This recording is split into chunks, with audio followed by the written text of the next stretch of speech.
腰をくねらせアップサイダーブギウギ君の大好きなシド&ナンシー心震わせて求め合うのはいいことだけど But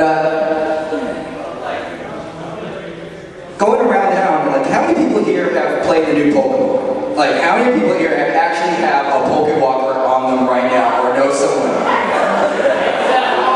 You know what's funny, I asked myself, I was like, when did Pokemon become popular again? And it never became popular again, it just never left us.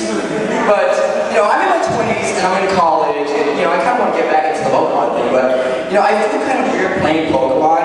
It's not because of, oh, I'm so mature and that stuff's for kids. It's just more so the demographic the games haven't aged along with me. I don't know about you, but I feel a little weird when I trade rare candy with a little girl at the park.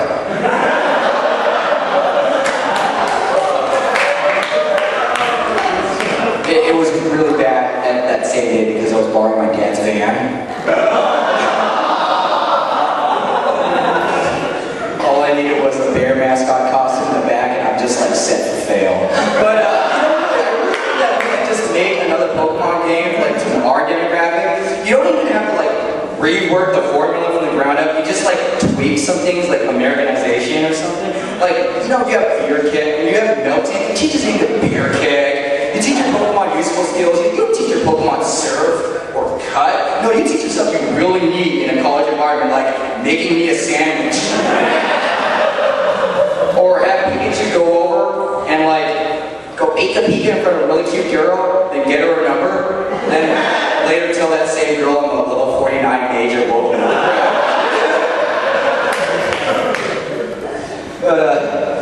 But I really got to applaud Nintendo because they have single-handedly made walking outside cool again with the Pokewalkers, Your number of steps actually dictates what kind of rare items you get. And, I feel like I cheated the system, mainly because I didn't walk outside and instead strapped the Pokewalker to the wrist of my friend who likes to all day. Yeah, he was a bartender.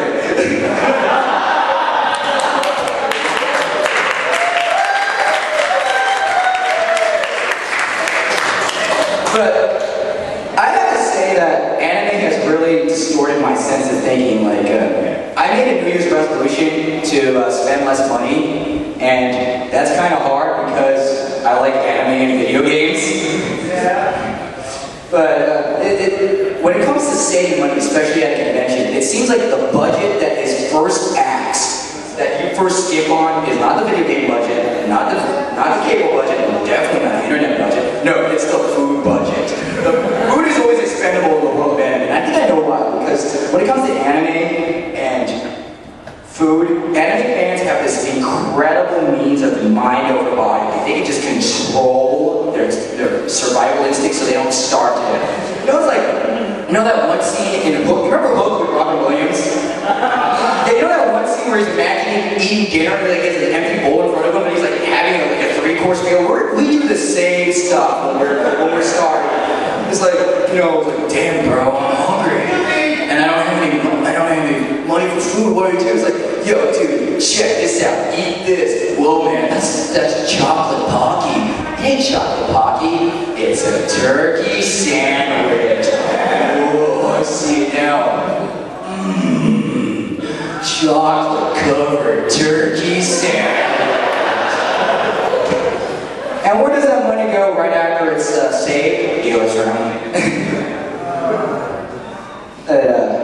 But it's funny that I'm talking about money and anime fans. I was never really good at math in high school, which is surprising because I'm Asian. And again, I think it's because I suck with numbers that I'm in this financial situation. But I noticed that with anime fans, they have this, when it comes to regular numbers and math, they're not too, they're no number crunching geniuses. But when it comes to buying stuff, they are by far like Rain Man with a $2 bill. Because when a normal person, they value money like a dollar amount. $5 is $5, $10 is $10. Anime fans value money in terms of stuff that they can get. Example, if I had my wallet out and $100 flew out of my wallet, person would say, man, I lost $100. An anime fan that happened to them, they go, man, I could have bought a figurine with that. And then they started doing the conversion chart, they go, man, that's 5 manga and 3 DVDs. Or, wow, that's an entire subscription to that one porn site I go to. But again, with the whole anime and manga and all that fandom playing off of our common sense, I really think that's true. Alright, ladies, example. I'm going to propose to you a hypothetical situation. If a very, very large man with hair on his belly and dressed in skinny short shorts and tank top asked you to take his picture and to spank his ass, would you do it? Would you? Yeah? No, of course not. Yet, for some reason, if he was dressed up as Faye Valentine, not only would you spank his ass, but you get in line to take a picture with him. In fact, you get your boyfriend in on the action as well. You know what I mean? I wouldn't do that. And no, it's not because I'm homophobic. It's just that when I'm like 50 years old or 60 years old, and my grandkids are looking through my photo album, and they notice that, 80% of the photos are their dad in cosplay outfits because we have more pictures of us in costume. They're gonna, if they see their grandpa when he's 20, like leaning over a guy like sitting like this, and his grandpa's like this, no amount of therapy can fix the damage he's done. And sadly, I bet there's some people in the audience going right now, yo man, that guy's totally crazy. I so spank man his ass. Yes, you get a t-shirt with it. Yes, I have scarred with my future grandkids for the rest of my life, and all I got was a stupid t-shirt. Implying I get grandkids, maybe I should just tell the ladies I'm a level 48 wizard on World of Warcraft.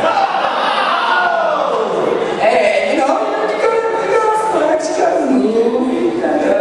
But more, when it comes to anime, and especially convention scene, the people who I feel sorry for and I respect the most are the security guards and the people who work at the restaurants nearby the con who are anime fans themselves, like security guards especially. I mean, dude, these guys should get a medal of honor for working in an anime con. Because not only have you deal with, crazy hyperactive 14-year-olds, like, you really don't know who's causing trouble legitimately and who's just being an effing idiot. Like, can you imagine trying to run the training panel on how to tell the difference between the regular hookers and the Yoko cosplayers?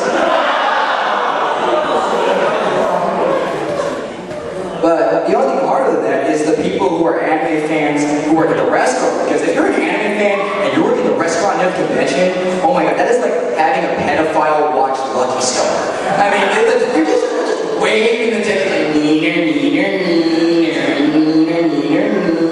like with me, if I were in a restaurant near an anime convention, the first thing I do is I take all the new employees and I sit them down and I give them the most suit at the top of their lives. I'd be like, alright guys, let me tell you something. Bob, you are one of our oldest employees here. You served in World War II. Let me tell you, during Fanime, you ain't seen shit. You wanna know the difference between a Nazi and an otaku? Nazis take showers.